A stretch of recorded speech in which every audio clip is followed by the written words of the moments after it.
Halo semuanya, pada video pembelajaran hari ini dari kelompok 5 akan membahas materi yang berjudul Peran Pemasaran Strategik dalam Perusahaan dan mereview artikel jurnal. Sebelum kami ke materi, kami akan memperkenalkan diri terlebih dahulu.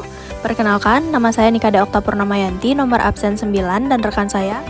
Perkenalkan, nama saya Niputudian Putri Indriani, nomor absen 20. Baik, materi pertama akan dibawakan oleh rekan saya. Baik, materi yang pertama yaitu pengertian pemasaran strategi.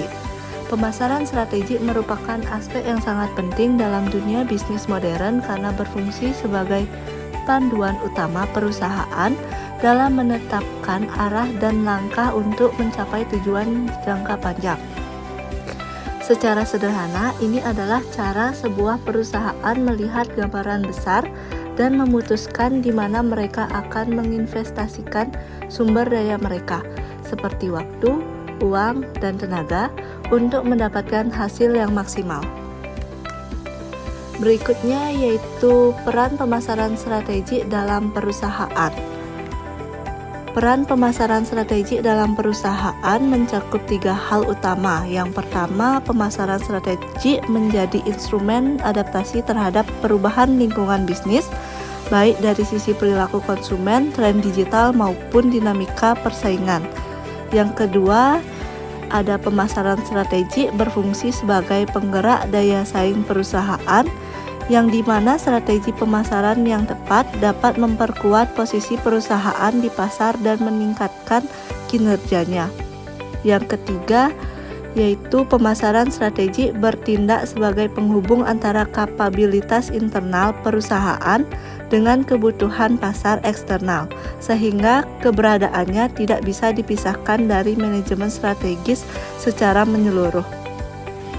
Ketepatan dalam menjelaskan peran ini bukan hanya memberikan pemahaman konseptual, tetapi juga menyediakan dasar empiris bahwa strategi pemasaran yang dirancang dengan cermat mampu menghasilkan dampak nyata bagi keberlangsungan dan pertumbuhan perusahaan. Oleh karena itu, pemasaran strategi harus dipandang sebagai fungsi manajemen inti yang menaruh arah perusahaan secara keseluruhan, sekaligus sebagai mekanisme adaptasi yang menjaga relevansi perusahaan di tengah perubahan lingkungan bisnis yang terus berlangsung. Baik, materi berikutnya ada identitas artikel. Judul artikel: Literatur Review Evolusi Strategi Pemasaran Digital dalam Era Teknologi Informasi. Penulis Anita Rahmawati, Sri Isti Untari, Christine Lukitaningrum, Maria Nino Istia, dan M. Jamal Al-Bakri. Dalam jurnal Gemilang, Jurnal Manajemen dan Akuntansi, volume dan nomor, vol 5, nomor 2, April 2025, halaman 503 sampai 512. Berikut di bawah ini merupakan link artikel jurnal yang kami gunakan. Berikutnya ada ringkasan artikel. Yang pertama, tujuan.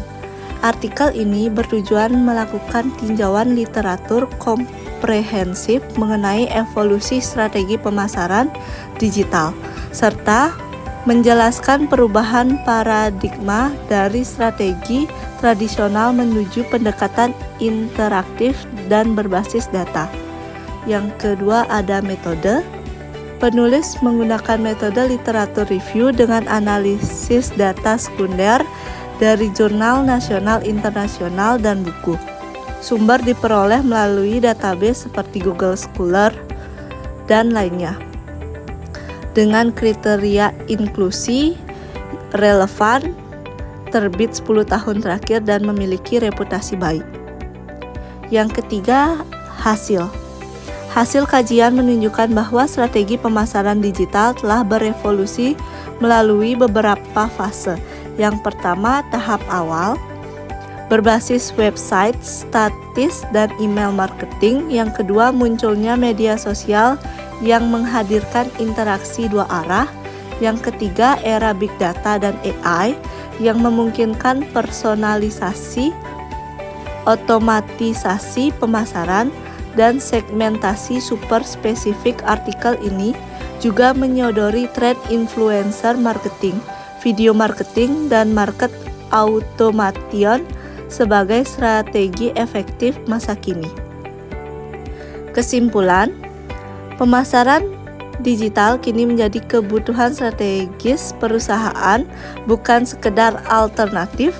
Perusahaan yang mampu memanfaatkan teknologi atau big data, AI, automation, serta optimal akan memiliki keunggulan kompetitif signifikan. Artikel merekomendasikan penguatan kapabilitas digital perusahaan, investasi teknologi, serta kepatuhan pada regulasi perlindungan data untuk keberhasilan jangka panjang. Baik, materi selanjutnya akan dibahas oleh rekan saya. Baik, selanjutnya kita akan masuk ke analisis kritis. Analisis kritis sendiri memiliki kelebihan dan kekurangan. Yang pertama, struktur evolutif berdasarkan perkembangan teknologi. Yang kedua, membandingkan literatur global dan lokal. Yang ketiga, integrasi teori dengan praktik pemasaran digital. Yang keempat, metode sistematis dengan triangulasi database. Adapun kekurangannya, yang pertama, kurang data primer, hanya deskriptif. Yang kedua, generalisasi tinggi, minim konteks industri spesifik. Yang ketiga, minim kritik terhadap metodologi penelitian. Selanjutnya, adapun ketepatan membahas artikel. Yang pertama, artikel memberi kontribusi penting pada literatur pemasaran digital. Yang kedua, relevan secara akademis dan praktis. Yang ketiga, tepat sebagai rujukan untuk pembahasan pemasaran strategik. Yang keempat, memiliki keterbatasan yaitu kurang data primer dan kritik metodologis. Yang terakhir, rekomendasi penelitian lanjutan lebih empiris. Selanjutnya, adapun kesimpulan dari reviewer. Yang pertama itu struktur evolutif memudahkan pemahaman.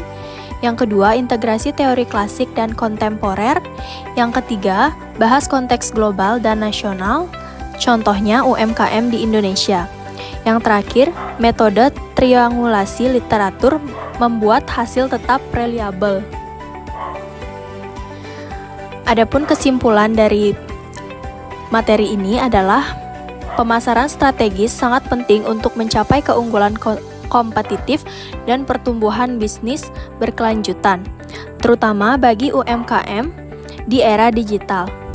Pemasaran ini bukan sekedar promosi, melainkan instrumen manajemen yang mengintegrasikan kapabilitas internal dengan peluang eksternal, seperti teknologi digital. Pemanfaatan media sosial dan marketplace dapat meningkatkan kesadaran merek, loyalitas konsumen, dan daya saing. Pembahasan artikel jurnal yang sistematis dan relevan juga memperkuat pemahaman teoritis serta memberikan panduan praktis bagi perusahaan. Dengan demikian, pemasaran strategis terbukti menjadi fondasi utama untuk membangun daya saing jangka panjang dan memastikan keberlanjutan bisnis tengah persaingan ketat. Sekian pemaparan materi yang dapat kami sampaikan. Sekian, terima kasih. See you, bye-bye. Bye.